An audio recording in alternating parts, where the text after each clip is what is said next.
Trollord Games. Join the fray. And here we are for Ask Me Anything on March 30th, 2021. I assume that's what we're here for. It's been one of those days.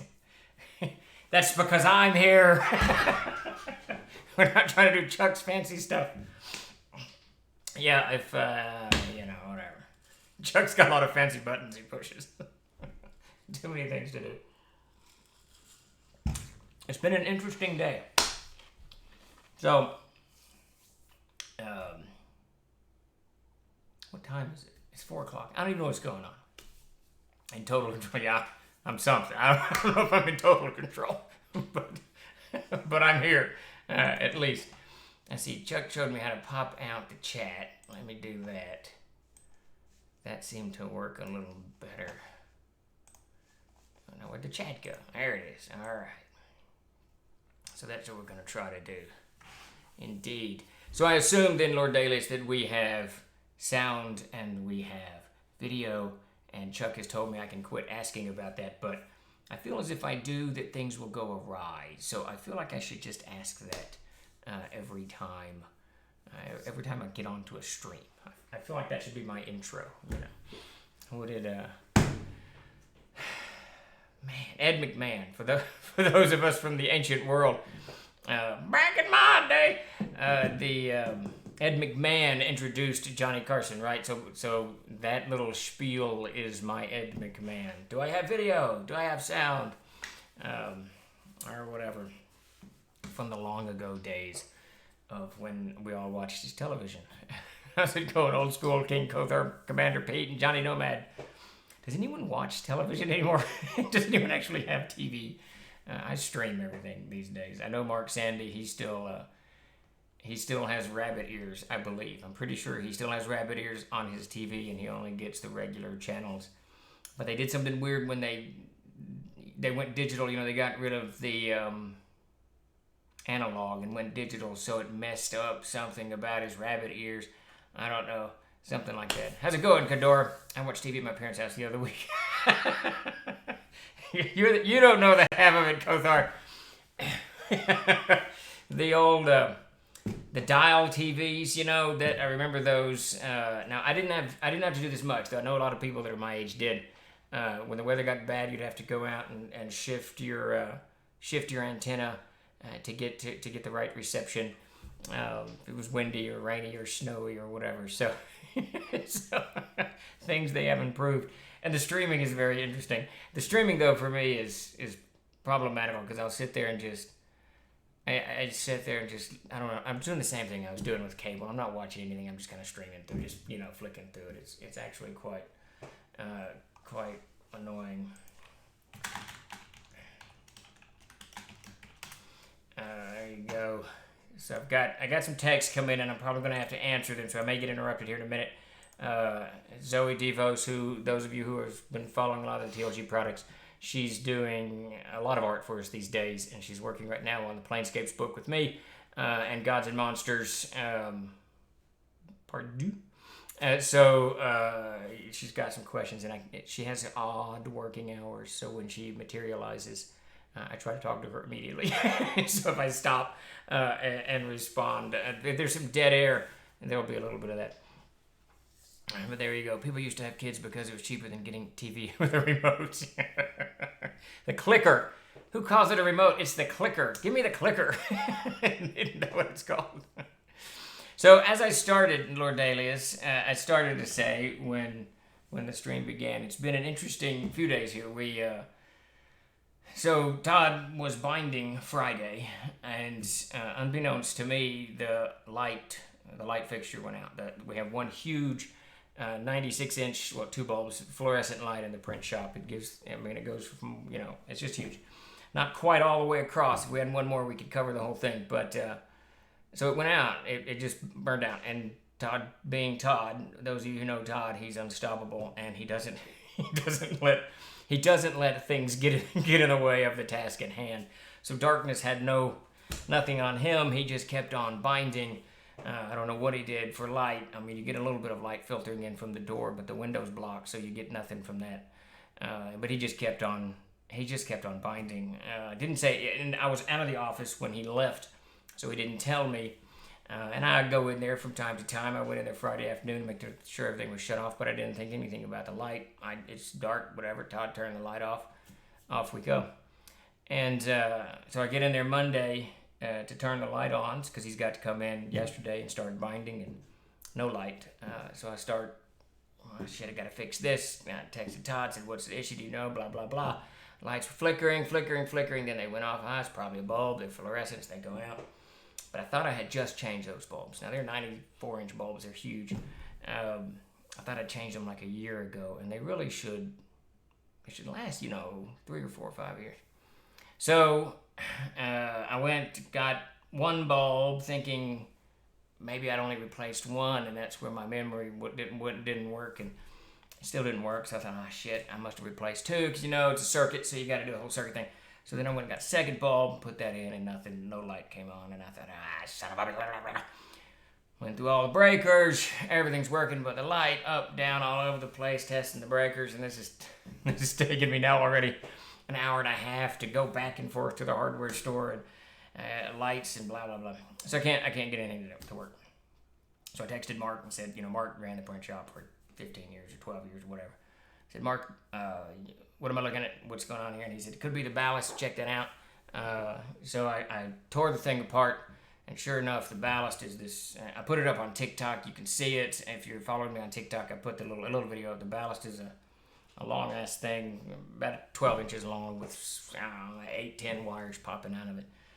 So I had to rewire the entire fluorescent light and get that thing all hooked back up and the fluorescence in. And lo and behold, we got light in the print shop again. But sure as shit, that took about 2.5 hours of just trying to figure the thing out. Who needs to see when working with finger lopping? Exactly. I don't know why Todd does that stuff. I can't believe he didn't say something to me. We minimally have like 4 lamps that are just...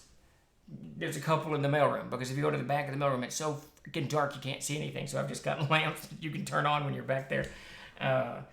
Where old crap is stored. I think there's a lamp in the print shop too, sitting in the corner that Mark used to use at his desk. So I have no idea why he didn't just say something to me. We would have gotten him light. But he came in this morning and bound while I was trying to fix this mess. Well, I fixed it after him, but the print shop is print shop is up and running again. So we've got electricity and light, and he'll be back tomorrow binding again. We're wrapping up the last of the books that will go in the 5th edition archives, Volume 3, Monsters and Treasures of Air box set.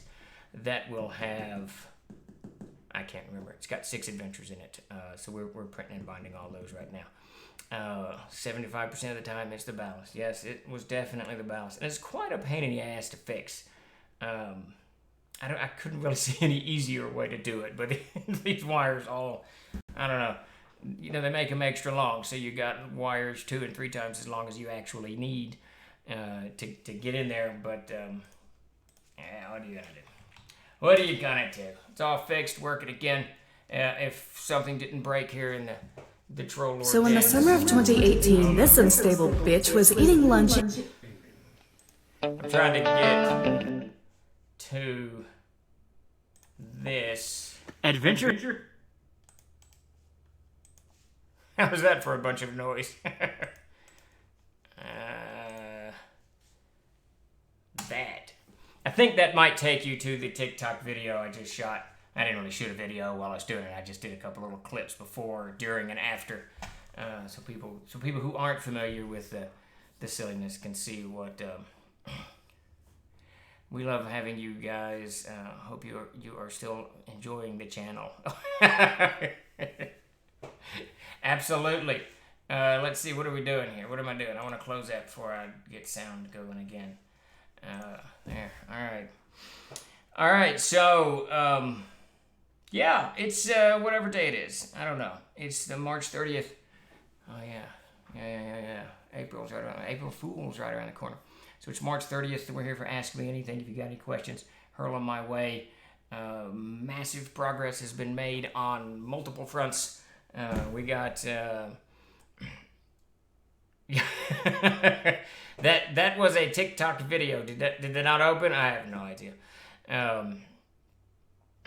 But if that was TikTok, it needs more work. Yeah, we need more videos up there. I guess I'm not sure what you're implying. I don't know. I don't do much. We're trying to do one video a day on TikTok. Davis and I are, but I think we missed yesterday. Primarily because I was running around all over the place looking for bulbs for that ridiculous light set in there. I think I want more too. I really like light. Big fan of light. Todd apparently is not such a big fan of light. So we got just multiple progress on multiple fronts around here. The Kickstarters, we've made tremendous strides, which is great. And thank you, Ultra Magnus, for the subscription. Very much appreciated. We just wrapped up GaryCon, of course. Huge turnout. A lot of people coming in to join us on both the streams, all the streams, both GaryCon and over here, and at Lord Gazumba's, which we co-hosted. And Jay did a giant, Greyhawk thing there, so that was cool. Had an awful lot of fun playing the game Friday night. That was absolutely crazy. If you haven't seen it, please go watch it on YouTube. It's really funny. It might still be up on the Twitch stream. I'm not sure how long it stays up. And Chuck's a granddad now, so he's visiting his little bitty ones.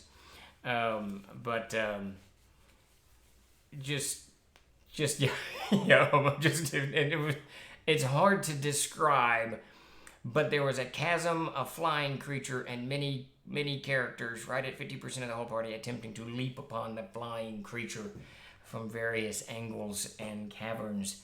And it was it was crazy.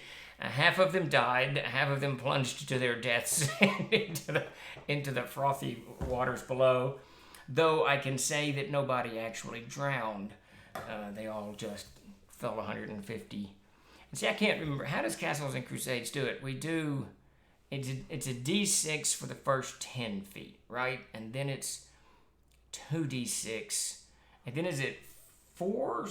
So is the next 30 feet 4d6 plus 2 plus 1? Is it 4, 5, 6, 7d6? I think that's what it is. I think what the hell is that called? It's not an aggregate, whatever that's called. Well, I'm glad I moved. That thing was absolutely crazy. Are your talks with Luke going to be available? I missed him due to limited tickets and schedule changes. I actually had to cancel the second one, and Luke wasn't. The first one that I was in was with Ernie. It was me and Ernie.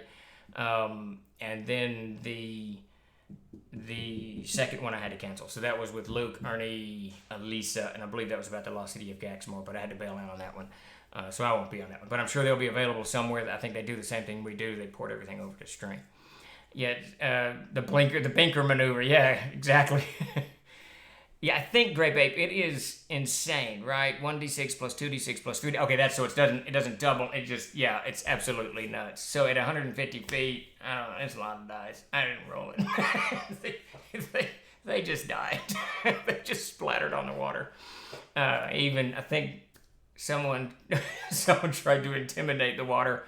The barbarian tried to intimidate the water, which was awesome. But it was just people falling into their jets. And the funny thing is, that was really just the intro encounter. I just kind of wanted to heat things up a little bit, get it started. The bigger encounter was through the woods and in the glade at the barn and all of that. So they never made it to there. But that's the way it is. CNC is the only game where you think if the fall doesn't kill me, I'll try to miss hitting the river and aim for the ground. Exactly. Yeah, it was just funny. The joy of it, the real fun of that game was everybody's absolute desire, not everybody, but half of the party's absolute desire to do that heroic, that absolutely astounding heroic thing. It didn't work out this time as you would hope, but that's the way the dice roll sometimes. I don't consider terminal velocity as a cap for falling damage like most games do. The higher the fall, the greater chances your luck runs out. Yeah, that's it. I mean, it doesn't get better. The only time I've ever seen someone fall from a very high area, whatever height, a very high height, a large height. Not sure. Anyways, when I was in jump school, I was sitting on the hood of my car. Writing a letter or something, I don't know what the hell I was doing. And the Army was doing, they had 3 helicopters coming. They're doing some kind of special, I don't know what the hell they're doing, whatever. I wasn't involved, so I didn't care. So they were doing some parachuting out of helicopters, out of Hueys. And this one poor bastard jumped, and his chute streamlined. And I watched him fall wall until he went out of sight, and he vanished from sight. Found out later he actually hit a tree, but now he streamlined. His parachute opened, probably maybe 4 or 5 feet, just enough to keep him from dying. He probably only jumped from wasn't high, wasn't super high, but he was very fortunate, because most people who fall don't when your parachute streamlines, it doesn't open at all. The cords are wrapped all around it, and you get nothing, and you can only hope that you can get your reserve pulled before the rest of it. But at that height, his reserve probably wouldn't have deployed. You got like 7 seconds. I can't remember all this crap now. It's like 12 seconds to pull your reserve. I don't know. You count? I can't remember. Did you have your D&D books in jump school? One dude trying to get a game card. Cigarette roll is a good way to break. Yeah, yeah, cigarette roll. Yeah, I could never even do the normal jump roll. What is it? The PLF, parachute landing fall. They had to tie my boots together, tie my knees together when I was jumping off the wall. It was so funny. But no, the PLF, we never did. I never tried to sneak anything into jump school, but that's because I did sneak some stuff when I was in basic training. This has to be the stupidest thing I've done. I just wanted a Dr. Pepper. That's all I wanted. It was like week 5 basic training, and me and this buddy of mine, Esseltine, there was these Coke machines across the street from the barracks, and we snuck out at night. We went down, and it had gotten around the room. It had gotten around the room that we were going to go on a drink run, get some, contraband, and so we had like, I don't know, 20 requests, 15. It was a lot. So we went down there. If we had just gotten a Dr. Pepper and whatever the hell Esseltine wanted, we'd have gotten away with it. But instead, we were down there for like 15 minutes dropping coins in that stupid machine. And when we turned around and we were walking back, there was some drill instructor from another company that busted us, took us back to our company. And after that, all hell broke loose. It was absolutely hilarious. It wasn't at the time, but it was absolutely hilarious. And it was really funny how much contraband came out of everybody's lockers and out of the ceiling and out of the beds. Nonstop. It was absolutely hilarious. I do remember the funniest thing about that. I had like 11 sodas in my pockets, your cargo pants and shirts and whatever. And Esseltine had about as many, 15, a few more than me. And when we were in the drill instructor's office and they want to know what we were doing, like, fuck, blah, blah, blah, blah, blah, and we start pulling these cans out of our pockets. The drill instructor's face was absolutely hysterical. Now, it wasn't about an hour later when I was doing push-ups, but it was really funny. Oh, that is a better story than mine. After about 6 weeks, we got a 4-hour pass, headed to the E-Club, and my then wife had drained all my cash from her account. I didn't even buy beer. Obviously didn't want to stay with my wife for long. There you go. That's not good. I say, blah, blah, blah, there's your streaming to the truck, but I can't choose, blah, blah, blah. Okay, so I'm on my own today, apparently. Tim can't hop in because of one reason or the other. Yeah, Great Babe, that absolutely sucks. That's absolutely horrible. Getting cleaned out like that. But it's the way it happens sometimes. When sodas are contraband, yeah. It was a hard time. It was a dark time in my life. But war stories aside, any questions that you guys have about anything that we're doing? I got some good news today. The Memorial Tomb book has shipped. No, it hasn't shipped. It is ready to ship. So they've got that printed, done, and are boxing it up now. I just need to give them shipping instructions, and it'll be on a truck headed in our direction. So we should have that in the warehouse. Now, of course, it's going to be deep stored, get it out of the way. I don't know. I need to put a bunch of updates out. I don't think I've updated the Marmar folks, so that we're going to have to redo those boxes and then do whatever we're doing there. No words was for the best. Was able to get rid of her quick before she could do any more damage. Well, it was one of those. It was a learning experience, I suppose. You were able to take advantage of it. Will Memorial Tomb ever be on sale from TLG for non-Kickstarter folks? Yes, absolutely. Ernie and I and Ben had a long talk. We've assigned it a TLG stock code. We've actually given it the old Gygaxian stock code. So Gary's books were all 3,000 books. And this will as well be a 3,000 book. we shut down that stock code number once we lost the licensing. And so Ernie Gygax, we're bringing his back in. We probably should have done Gags more as it's a 5th edition.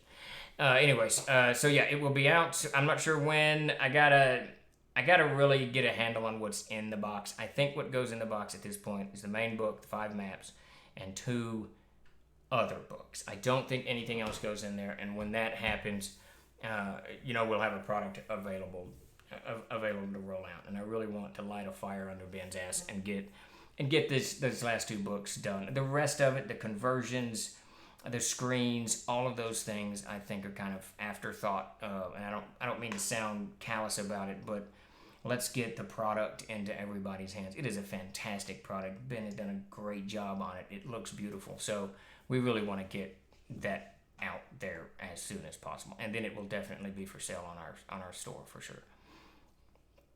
A bunch of guys bought me free rounds all night, so there you go. Let's see, looking forward to getting some CNC with the test group soon. Excellent, good deal.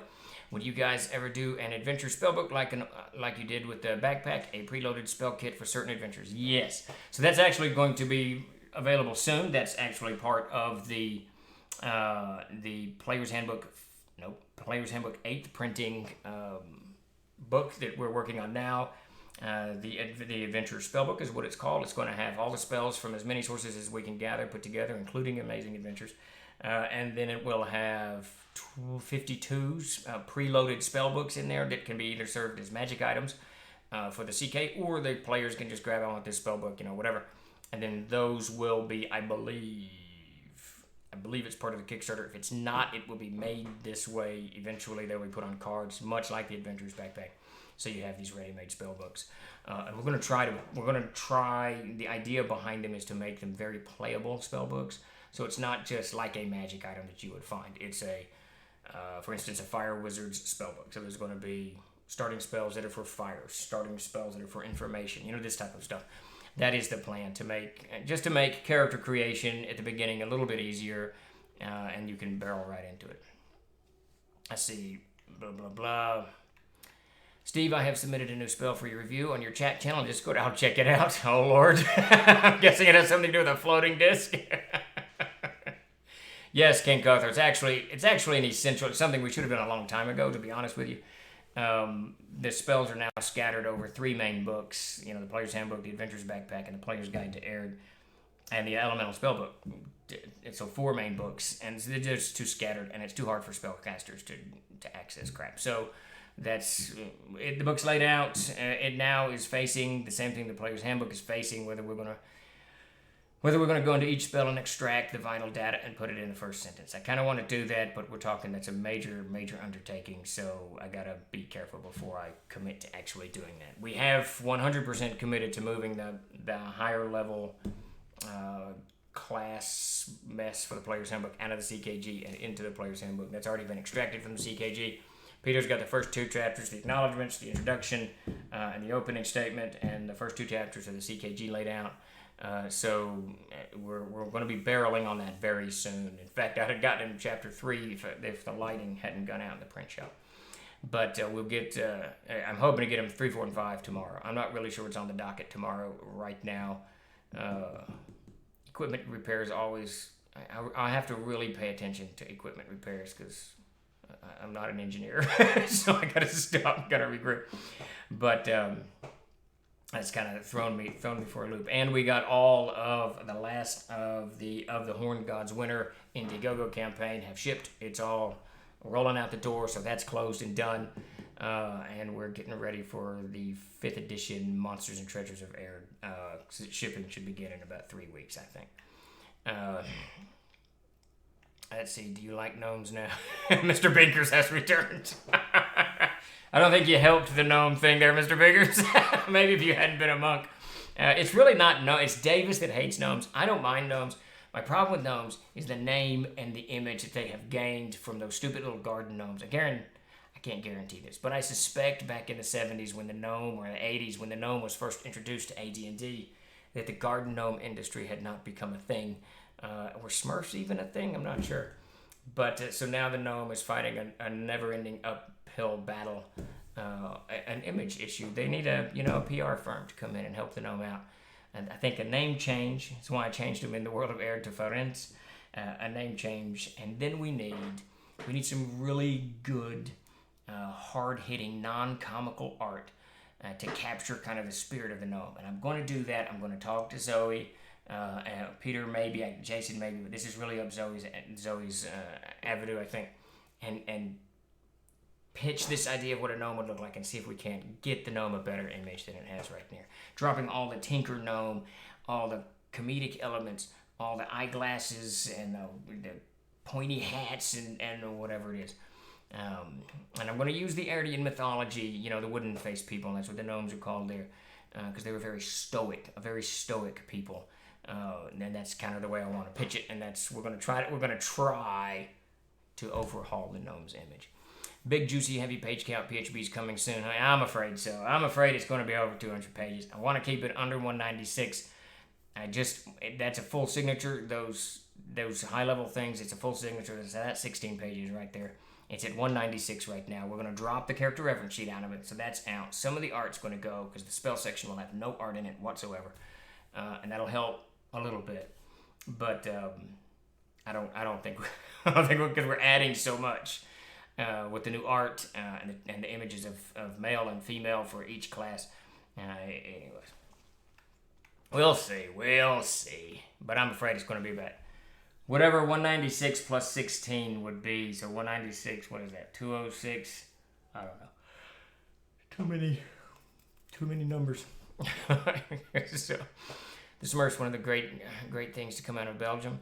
Smurfs were awesome. My sister loved them, but I don't know when they came out. No, they had to have come out in the 70s. Because she had all those Smurfs on her dresser when we lived at Fort Campbell, and that would have been 1976 through 9, about when we started playing D&D. So basically, dwarves, yeah. Well, that's the thing, isn't it? They get caught into this zone of being cute, goofy little tinker dudes, or they're just step cousins to the dwarves, so how to break that. So, I got to thinking the other day, in the world of air, dwarven females don't have beards, and I got to thinking, why would that be? Did I follow that simply because of my own kind of perceptions of men and women, Homo sapiens, this type of thing? And I'm certain that's obviously why that happened. But why wouldn't dwarven women have beard? What is the hair signifies this, that, or the other? And I thought, it's actually dwarves pride themselves so much in their beard that the beard is actually, it's not like muscles or whatever. The beard is what attracts a dwarven woman. How well it's groomed, how long it is, can connote wisdom and all of these other things. So I like this concept. I liked that concept behind dwarves, that they're very tied into the beard. So I think with the gnomes, first off, the beard needs to be dropped and backed off. If they are indeed the wooden-faced people and they more resemble fae and they're more closer to elves really than they are to dwarves is what I think I want to do with them. I mean, I've written their history in there, but I really got to kind of flesh it out. And I love the idea of the wooden-faced people. I love the idea of them being this kind of stoic, non-moving, non-emotional type creatures that have a wholly different take. So I'm thinking drop all of these stereotypical, exaggerated traits that they have, the big nose and the beards and all, just drop all of that and go a completely different direction. But it's going to be tough, Extort. It's going to be very tough. So watching an old silent movie from 1914 today, which I think is The Wizard of Oz before there was Wizard of Oz. It's called The Patchwork Girl from Oz. Oh, that's interesting. I've never even heard of that. 1914 was it? That's definitely a silent movie. Oh, if you must do gnomes, I highly recommend looking at the art of Brian Fraud for inspiration. I'm very familiar with Fraud. I've got quite a few of his books. His Book of Goblins, was one of the things that actually inspired the Eldritch Goblins. Now, in his Fraud stuff, or Fraud, or however you say it, is very cute and cuddly and sweet and all of those things. And I want to move away from that. For a game of heroic fantasy, it needs to be something that you can look at as a player and say, okay, I want to be that guy. I want to be, that gal, whatever, the tough one. I pulled a couple of things from that for inspiration from the upcoming works. Very cool. And that's the thing, man. Hey, Jay, how's it going? You can find inspiration almost anywhere if you just look. Yeah, Lord Kazuma, you did a fantastic job. Love the panels I was in. The games were awesome. Just very cool. Very, very, very, very cool. Let's see. Well, it's nice to know I'm older than the Smurfs. There you go, Lord Dalius. Maybe gnomes need to be broken into sub-races. Deep gnomes and garden gnomes. There you go. No more garden gnomes. Let's see. How's it going, 42? Soda Shannara had a different take of gnomes, almost trollish goblin. I liked that idea better than what we've got because it breaks from the cute, right? It breaks from that garden gnome thing. And at the end of the day, though, and this is part of my issue with the monk and part of my issue with the assassin. We've had these conversations a lot.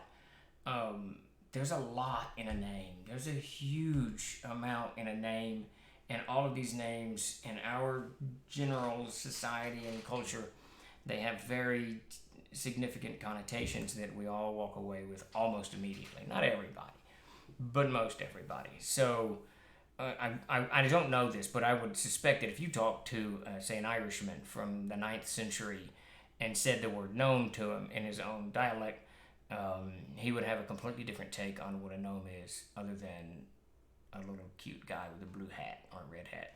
I don't know that, but I suspect strongly that the gnomes, whatever the fairy origin of gnome is, they were very rough, mischievous, dangerous. You know, most of the fae were not sweet. They killed you, they drowned you, they tricked you into doing things that you didn't want to do, and all of this other stuff. And gnome assassin in my game. Boil all gnomes that tinker. Yes, there you go. Kickable gnomes. Gnomes made great assassins, bowling gnomes, composting gnomes. See, the poor gnome. Y'all just need to watch Wednesday's stream with DM Samuel. You will learn to love the gnome. There you go. Oh yeah, elves used to be dwarvish in Old Norse. Yeah, there's, what was that? There was a 3-series comic book magazine, Weird Worlds, I think, in the 1980s that had small elves. There was also Elf Quest, but I'm thinking of something different. I have that in my drawer here. And this stuff, there's 3 of them, absolutely gorgeously drawn. I'll post it at some point. I don't have it in the drawer. That's a small miracle. Some of my favorite comics from those days, and the elves are very barbaric, rough around the edges. Let me see if I can't look something up. I don't even know what I'm doing at this point. Alright. It's Weird Worlds.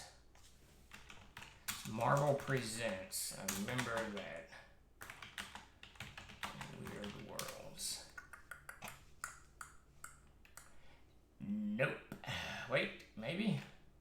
I don't know. Not Weird War Tales. Weird World. Was that it? Yeah, it's gotta be Weird World. So apparently there's a comic book that came out later what I'm referring to, I can't even spell weird. What I'm referring to is a magazine, a 3-series magazine. Trying to find you guys a cover image, because if you can get a hold of this stuff, I strongly recommend you read it. It is filled with mountains of inspiration. The art is, I think it's Steve Buscemi, not Steve Buscemi. Here it is. Warriors of the Shadow Realm. So let's see if I can't. I don't know if this will. This is book 2, apparently. I don't know if that'll come up or not. I guess I could put it in a stream. It's too much work. Yeah, so if you click that link there, Warriors of the Shadow Realm is a fantastic, crazy, inspirational piece of comic art that I think you'd really, if you can get it, get it. Good stuff. The art's good, the story's good, it's unique, it has a different take on things. It's a great idea about magic, sorcery, and all of that stuff. It's just very, very cool. I'm really pushing them very much along the lines of the Codex Altarum, with the game ones being those that chose to give up their mortalities to stay in this world. I think I've lost. I think we went from gnomes to elves. Elf Quest was very, very good. Elf, dwarf, goblin, gnome, fairy, almost all the same thing. Lawn dart gnomes. Elf quest Tolkien changed the elf forever. Yes, he did. And the dreaded dancing instructor gnome. We've looked up this comic before on this show. Yeah, then clearly it's one of my favorite. Elves in my setting are generally aloof and wretched creatures tied up in a factional. So that's interesting. Weird how Jay loves halflings but hates gnomes. I hate both.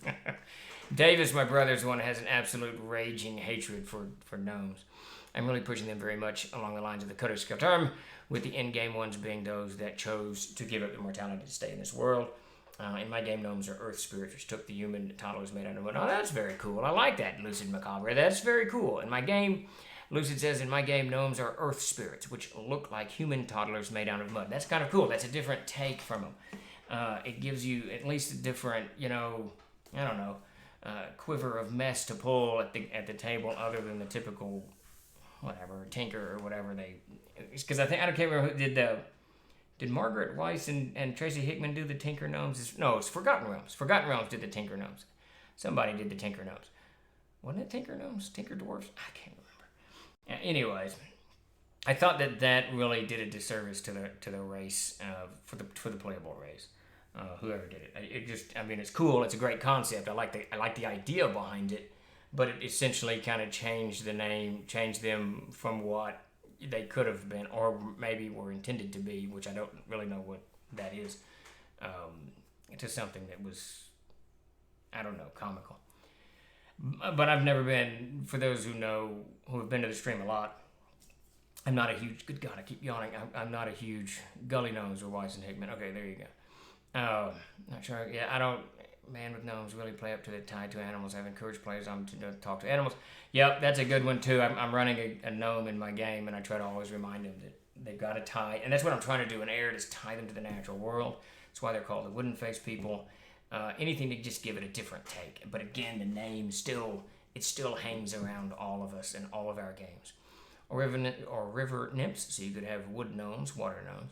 In my game, the gnomes are extinct due to their low fecundity and sweet flesh, which is highly sought after by giants, ogres, trolls, and other monsters. Since then, they've been relegated to pure folklore and myth, like Boogeyman going. Oh, that's kind of cool. That gives you a cool setup for a future adventure where there's a few gnomes surviving in some, forgotten cave or whatever. That's kind of cool. I like that idea. Those are gully dwarves. Yes, the gully dwarves. That's right. Not gully gnomes. Tinker gnomes were dragonlance. They came from Mount Nevermind. Really? Because they forgot the name. That's fantastic. I've only read the Dragonlance stuff is badass. I really enjoy Dragonlance. It is the best D&D literature without a stretch by any stretch of the imagination. But I only read the first 6 books. I never read, what is it, the wrestling, the first 3, and then the other. Oh, I can't remember any of this crap. I gotta look at it. I don't know why I'm going.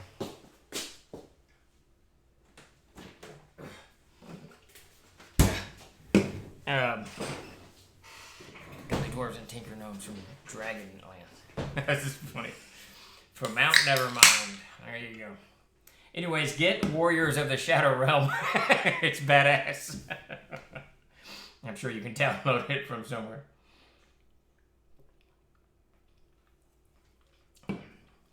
Exactly. Can you imagine reading the entry on Gully Dwarves and think, I really want to play this guy for 20 levels?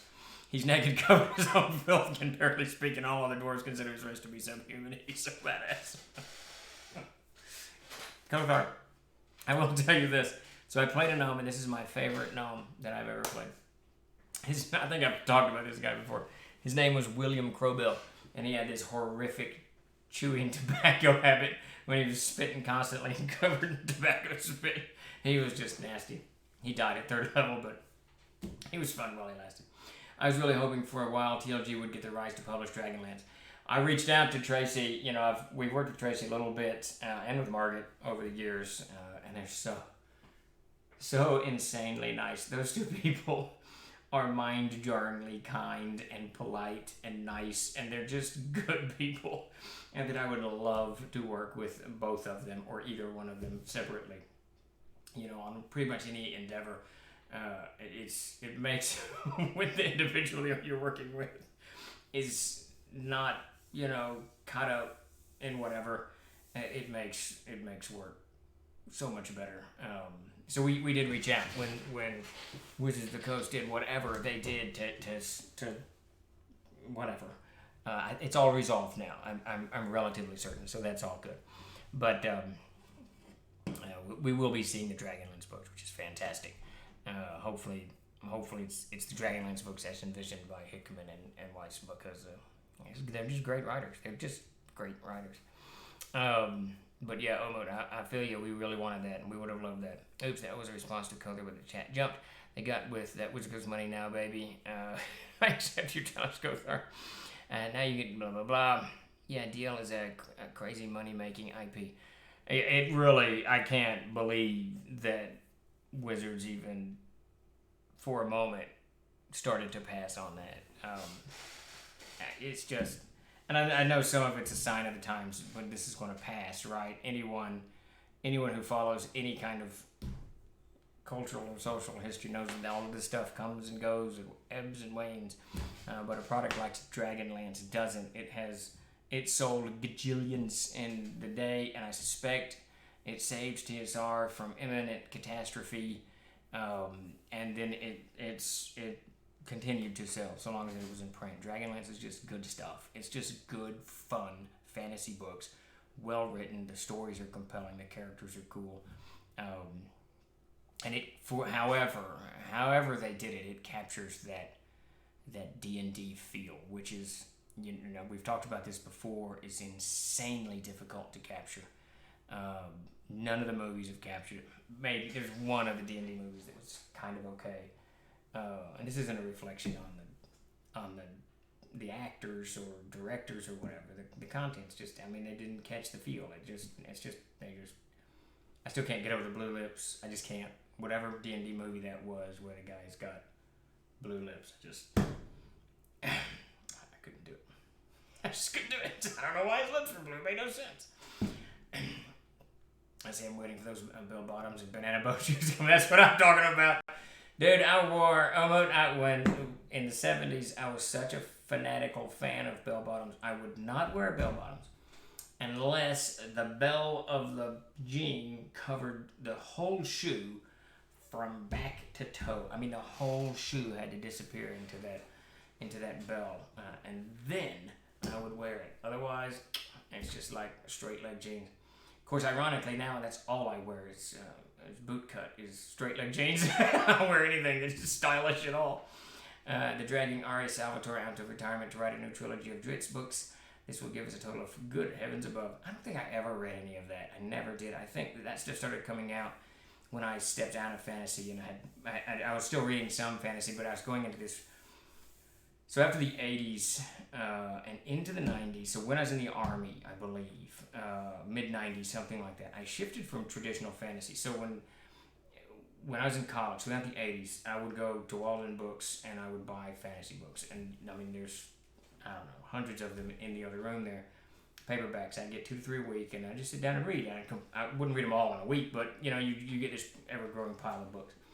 And then those weeks that I didn't buy, I had other stuff to read, and it was all fantasy, and it's all kind of, in those days, in the 80s, there was a whole bunch of fantasy books that weren't trilogies, that weren't tied to anything. They were just fantasy books. It's just a story, like Snow White and Seven Dwarfs is just a story. One of my favorite, The Ring of Valere, I loved it. It's just a story. That's all. Move on. So I read a bunch of that stuff. And then I kind of left it in the 90s, and I started reading more archaic fantasy, like The Worm Orbis, things like that. But more than that, I started reading a bunch of science fiction from the 1960s and the 1950s, mostly the 1960s. So there's this whole wave of literature for fantasy that came out in the 1990s and the aughts that I didn't participate in at all, that I didn't read. So there is, it's a ton. It's an absolute ton of stuff that I just missed, and Salvatore is one of them. His name has been cropping up constantly since I started Troll Lord Games, since Mac Davis and I started Troll Lord Games back in the 2000s. But I never have actually read it. That's kind of interesting. TLG presents CNC Bell Bottoms. That's what I need to do. Let's see. Well, if they don't cover the shoe, they weren't bell bottoms. Levi's big bells. Hell yeah. 44 really, it's, yeah, I'm really far behind. It feels like 42. That's funny. Thank you, Willie, for the subscription. Very much appreciated. Very, very much appreciated. Walden Books was the best reason to go. Oh, yeah, man, I loved Walden Books. It was right next to Wyatt's Cafeteria, so I would go. Sometimes Todd would be with me, but every Friday, I'd get my paycheck, I'd go to Walden Books. And if I wasn't working, I'd go to Walden Books and buy a bunch of books and then go over to Wyatt's Cafeteria and sit down and have a big plate of roast mashed potatoes, gravy, green beans, and a big old Coke. Dr. Pepper, you don't drink out of a glass. So, it's good days. Those are good days. Back in my day, we had... Anyways, I did get the GameStop exclusive Dritz and Grunwafar pop figure. I'm skipping all this Dritz stuff. I don't know what y'all talking about. Don't get me wrong, I'm waiting for it like everyone else. Save the exploding for Fridays. I think that was for you, King Kothar. Yeah, Walden Books was a good store. What was the other one? It began with a B. Was it Bantam Books? There was 3, if I remember, that were just smaller. They weren't like Barnes & Noble. It was Walden Books, Bantam Books, and there was another one in there I can't remember. My aunt, who in her late 60s reads Dritz novels and knows nothing about it. Oh, that's kind of cool. B. Dalton, yes, that's the one. Borders was a big one, but B. Dalton, so... yeah, it was, B. Dalton was the one we had. Walden Books and B. Dalton, and then what I just said. What did I just say? Was it Borders? I don't know what the hell I just said. Bantam is the publisher. Yeah, B. Dalton was good. Walden Books was a better bookstore, just flat. It was just a great bookstore, great selection. B. Dalton was, good, but just a little bit down from it. And I guess Barnes & Noble and Borders destroyed those years ago. A long, long time ago. Yeah, Willie, I just missed it. I'm sure it's good stuff. I have no doubt that it is. You can't write 44 novels about something and not be cool. But I just never read, and I don't get back to fantasy often. I mostly read history now. I read the Tolkien trilogy, a couple months back. And I was thinking of doing something, but now I'm fixing to get on a Civil War kick. I can feel it. I can feel a Civil War kick coming my way. There's going to be some Johnny Reb and the Blue Coats and all of this going on in my head for the next couple of months. Is the Gore novels.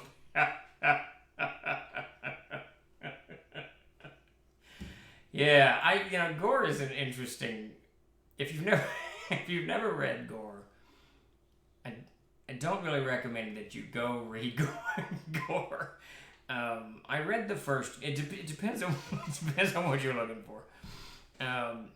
Yeah, I read the first Gore novel. I remember reading it, and I remember going, "What the ever loving?" So I went and bought another Gore novel because there were so many of them that I thought, "Are they all like this, or is this an anomaly? This is a weird way to introduce a series." So I read it, and it was every bit as much the same as the first one. It's just filled with a lot of pseudo-sexual slavery in there. So, Gore's problematic. Yeah, we'll just go with that's Harry Coyne. We're going to go with your comments. Yeah, Ben Adams right. Don't watch the movies. In the name of God. No, it's just to each their own. Whatever. I remember the covers looked cool. The covers were cool, as I recall. I think they're mostly Boris covers, I think.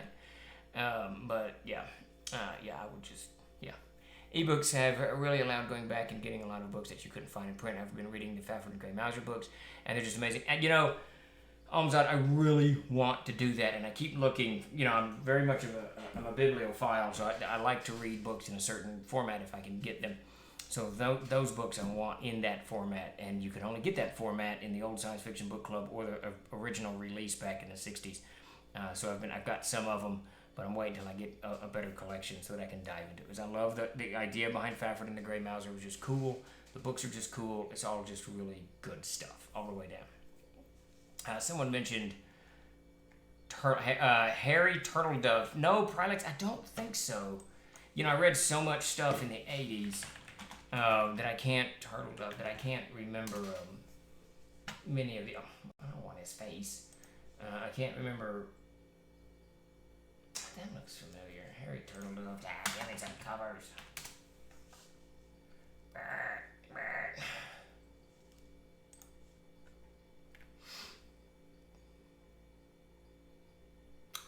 think I know. I probably have some of these. I don't think I have read Harry Turtle, but these looks like are these a historical fiction? Is that what I'm looking at? An Emperor for the Legion. I think I've read that. Is this historical fiction? Is that what this is? Some historical fiction I get into. Some of it's really good. Mostly I don't, but some of it is good. Let's see. Oh yeah, I keep forgetting. If you haven't, please give us a follow. We sure appreciate it. Diving in, and we sit here and jibber jabber on most days. So please give us a follow if you have not. So Advanced CNC may be a separate add-on book that bolts onto the core CNC PHP. I mean, Davis has the hundreds of pages of advanced rules. Yeah, that dude, he's got a lot of stuff. He's got a lot of stuff. There's no doubt. What's he calling them? They're called, not he, but they're called something. The Green Book. See, I can't use his designators. So it's like the Green Book was aired. The White Book was the rules. I can't remember. Blue Book was, I can't remember. Honestly, can't remember. It's easy to miss. He is armor class, blah, blah, blah. Don't wander to the Gore channel on IRC while someone yeah. There's a Gore channel. Oh, my Lord. I didn't know there was more than one movie. Oh, that's funny. Apparently they just gave up on having a plot in the later Gore novels, and it just becomes hardcore. Yeah, it's very interesting stuff. What you do on your own is between you and your dark soul. Yeah, man. Carry on. If you to each his own. Whatever. As long as you're not hurting people, whatever. Carry on. Thank you for the subscription, Clever. Very much appreciated. I'm glad you could join us. We're going to hang out for a little bit past 5 today. Let's see. Turtle of speculative history. Guns from... Oh, interesting. I might have to poke into that a little bit. It's one of those things. I don't read historical fiction often. I read history a lot. I read fiction a lot. So maybe I should try to marry the two up and see if I can't find something I really enjoy. I have to say, if you were to ask me the greatest book I've ever read, I've enjoyed the most, it's going to be True Grit. And it's not really historical fiction, but it sort of is, isn't it? I mean, it's a fiction book set in a historical setting that's relatively accurate.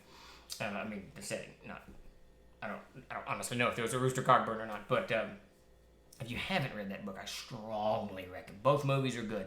The John Wayne version and the later version. But the book is beyond exceptional. Absolutely beyond exceptional. So as king of alternate histories. There you go.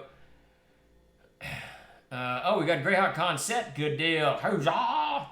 We have a monster called the Gibbering Jabberer. We got the Gibbering Mouther. Are we getting Chuck to run Halfling Hall again? Let's see. Is GaryCon 2022 going to have a lottery or something to get into that convention? Have they officially shrunk it? Is that what you're alluding to? I'm not sure. I haven't talked to Luke much since, he was so busy over the week, in a week or two. I'm not sure what they're doing with GaryCon. I know that there was talk of it being smaller, in person, but smaller. So I'm not sure where it's going to land. Oktoberfest. True Grit is literally historical fiction. Well, there you go. The Last Kingdom is absolutely fantastic. Oh, and I've not read the books. I need to read the books. I've watched the TV show. Love that TV show. Absolutely love it. If you've tried to watch it and bailed on it, give it a shot. Watch it at least halfway through season 2, and I promise you it gets better. It's a great TV show. I'm also watching, what is the monster thing? Grape Ape, I think you're the one who sent me in that direction. What's the monster, the Korean show on Netflix right now? It's the monster thingamabob. Really good. It's really good. It's really different. I'm on episode 5, I think. 4, somewhere. Sweet, what is it called? Grape Ape, are you still out there? You gotta still be out there. Damn it, what is this show called? Sweet something? My random searches. Sweet Home, yes. I knew yeah, very good. That's a very good recommendation, great. It's slow. I will say this, it's a little slow. So I kind of have to really be, I can't watch it late night drifting off because it's kind of slow in places, but it's unique. It's different. I've never seen anything like this. It's pretty cool. I'm thoroughly enjoying it. So, yeah, good stuff. Yes, it's Sweet Home. If that's what you're starting Nightlow Dailies, it's enjoyable. But like I said, it's different, and I love anything that's different. Just love TV shows that are different. Wait until you get to. Yeah. Don't give me any spoilers. It's. I think I'm on 4 or 5. I can't remember. I don't want to say too much, but. Good stuff. Yeah, very, very good stuff. And I'm a huge Walking Dead fan, so it's got that it's not that feel of The Walking Dead, but it has that same kind of post-apocalyptic and this new reality that we're living in, which I love in television shows. I wish there was more that were done in kind of a realistic vein. My favorite episodes of Walking Dead are actually when they're just trying to survive, and there's not the big, human fighting, blah blah blah, whatever the hell. It's just them trying to find water or whatever. I love those types of episodes. I love the idea of man being thrown back onto a primitive state and trying to hack a living out of a shattered world. It's one of those things, as role players that we all we circle around, right? That's the drain that we're circling around in the back of our heads. We're all somewhere thinking that if the world falls apart, our role-playing experiences will help us out of whatever, because we've learned how to do this and that and the other. I'm not certain that's true, but but that's the drain that we circle, and that's why I love post-apocalyptic stuff, and that's why I like it when it's gritty and realistic. And this one is fantastical. Sweet Home is fantastical and gritty and realistic simultaneously, which is a very hard. There's another Korean show, if you haven't watched it, called Kingdom, not The Kingdom, but Kingdom. Watch it. It does the same thing. It captures that fantastic and gritty simultaneously, which is no easy task to do. Let's see. It was a spoiler. Season 1 of The Walking Dead is far and away the best season. It's very, very good. The Walking Dead, it's like any show that's going to last 12 years or whatever the hell they're in now. There's good seasons, there's bad, there's good episodes, there's bad. I weather through all of them. Some of them I can't watch again, some of them I can. But part of that is the whole, when you read The Lord of the Rings, there's portions of The Lord of the Rings. I started Mark Sanity the other day, and he said he can't even read the Hobbit, the Sam and Frodo stuff. He just skips all of that because it bores him so much, which, whatever. That you don't like it, don't read it. But that's sort of like with The Walking Dead. There's good and there's bad now. And I have to say that I love Season 2. Season 2 gets hammered by everybody, but I absolutely love that season. It's probably got one of my top 3 episodes is in Season 2, and that's the episode called Nebraska. Fantastic episode. But at any rate, it's,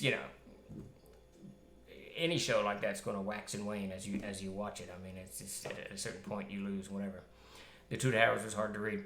I have to say, I thoroughly enjoy all of it, but I like the pacing. The pacing is very slow. I just finished it. The pacing through the whole Lord of the Rings is pretty slow, but it's kind of realistic, and I kind of like that. So I thoroughly enjoy all of Tolkien. But I have to be in the mood to read Tolkien. It's sort of like last night.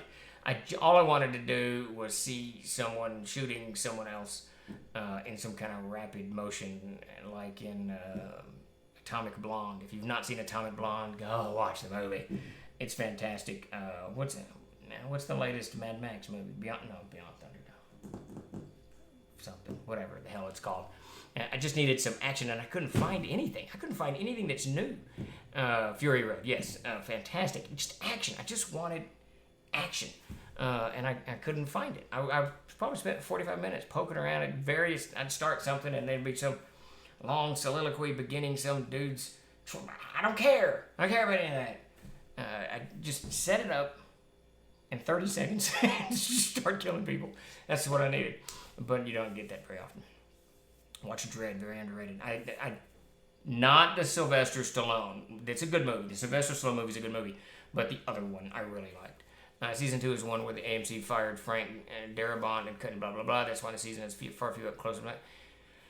Yeah, it's. I disagree with that. I know that's factually true. That season is really. I don't know. It's just a well constructed and written and enjoyable season. The only time I stopped enjoying The Walking Dead is the Negan stuff. I didn't care for it too much. It entered into the comic zone. Everything became a little bit too comical for me, and it's still good. I thoroughly enjoyed it. That guy who plays Negan is fantastic, and there's episodes in those seasons that are fantastic. Some of my favorite. When Rick goes nuts after Carl gets his eyes shot out, and Rick goes absolutely insane and attacks 500 zombies with a hatchet. It's just badass. I love that type of stuff. But but season 2 I thoroughly enjoyed as well. I love Fury Road. Right? Yeah, I see. When you have a piece of fiction of a sufficient length, you're not going to enjoy all parts of it equally. No, that's just it. I mean, that's just it. I mean, no matter what it is, and there's probably any number of 2-hour, 3-hour, and 4-hour movies we've all watched that you're like, this scene again. I don't want to watch this crap, because you get kind of tired of it. Carl Urban was great as Dredd. Is that who that is? I absolutely love that guy. Absolutely love that, and it was a good one. Because that's the one. That's the one that's got the lady that plays Queen, whatever her name is, Leonidas is Queen in 300, right? Is that episode? Is that the movie? And then is she also Cersei? No, whoever. I didn't watch Game of Thrones. Okay, yeah. That I love that that ending sequence when they're trying to kill Dredd and the other Dredd, the blonde woman, is just through the roof fantastic. That action sequence is awesome. The whole thing it's a good movie, and that Dredd is a good movie. And then they never did another one. I even liked who's the guy? Damn it, not Conan. Has the black hat. Robert E. Howard creation. Solomon Kane. Good God. Whatever. Whoever played Solomon Kane, I really enjoyed that movie. They should have done some follow-up movies. Dredd would have had a great follow-up. Solomon Kane, great follow-up. I'm off to the Blue Box stream. Have a good evening, all. Yeah, we're about to wind down here, and I would raid, if I had any concept on how to raid, I would raid the Blue Box stream, but I don't. Can someone explain it to me? Can I do it? I don't know. This is way too much work. James Perfect. Yes, I love that dude. Stab you for blaspheming. Exactly. This is probably true.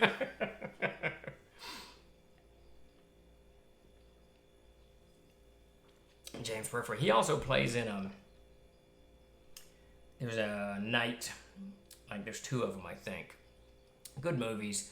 Castles Being Besieged. Can't remember what the hell it's called. Really good stuff. Watch them. The cameras. He might not be in the second one. He's definitely in the first one. Camera's a bit shaky. Mark Antony in Rome. Man, he was good in that. And that first series of Rome was fantastic. Second series, they obviously had to condense way too much material in, 8 episodes or whatever the hell it was. But that Rome, the first season, was just through the roof fantastic. And the guy who played Julius Caesar was great. And the Mark Antony's great. Let's see. No spaces, hit enter, allow people to get into raid, and then hit send. Okay, wait a minute. Blah, blah, blah, blah. A /. So I'll do that here in the message thing. So I do a /. It's, okay, hold on. It covered your instructions. That was rude. I don't want to unraid. That doesn't make it. We're going to try this. Okay, I don't know what happened, but I can't see anybody. There we go. Okay, /, followed by their username. So is it Blue Box? Is that? Yeah, I think this is a... There's no way I'm going to pull this off. So /, Blue Box, no spaces. This is going to be a disaster. Blue Box RPG and hit. So it's just / Blue Box RPG and I hit enter. He was also in John Carter. Speaking of which, when are we getting Siege Planetary Fantasies? Very soon, Ben Adams Knight. And Jason and I are working on that now. Well, I'm not. He is. So, to clarify, I'm not doing that. He is. Let's see. /. All right. So we're gonna raid. So I hit that in, and that raids Blue Box, and that sends you guys over. We're gonna give this a shot. Not sure it's gonna work, but real quick, if you have it, please give us a follow. We sure appreciate it. I'll be back on Thursday at 4 o'clock for Jim's Tricks of the Trade. Davis is gonna be down tomorrow, and we gotta get his new computer set up. A lot of stuff going on, and we may try to do an impromptu Twitch show. So keep an eye out for your notifications or however the hell that works to see if this works. But because I'd like to get him on stream and just chit chat and whatnot. So we're going to do a raid here. I'm going to hit / Blue Box RPG and see what happens. Sorry, every time I did the / it wouldn't let me enter. There you go. All right, everybody. You guys have a great evening. Enjoy your dinner, and we will see you the next day. or so. Let's see if this works. I'm hitting enter now. Boom. It didn't work. I can't even hit enter right. Okay, unrecognized command. Well, that was very anticlimactic. Oh, there you go. I forgot the raid part. But no spaces, is that right? We're gonna do exactly what you did. Okay, raid, blue box, RPG. Let's give this a shot. Uh-oh, is it working? 9:15 already? 37, all right. And I'm supposed to hit raid now when it says to raid now? Okay, we're going. All right. Am I supposed to go?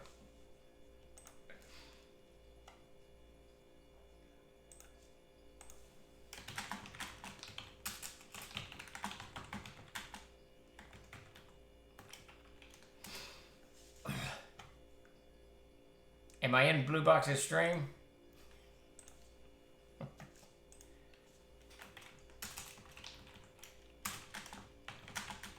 Did it work?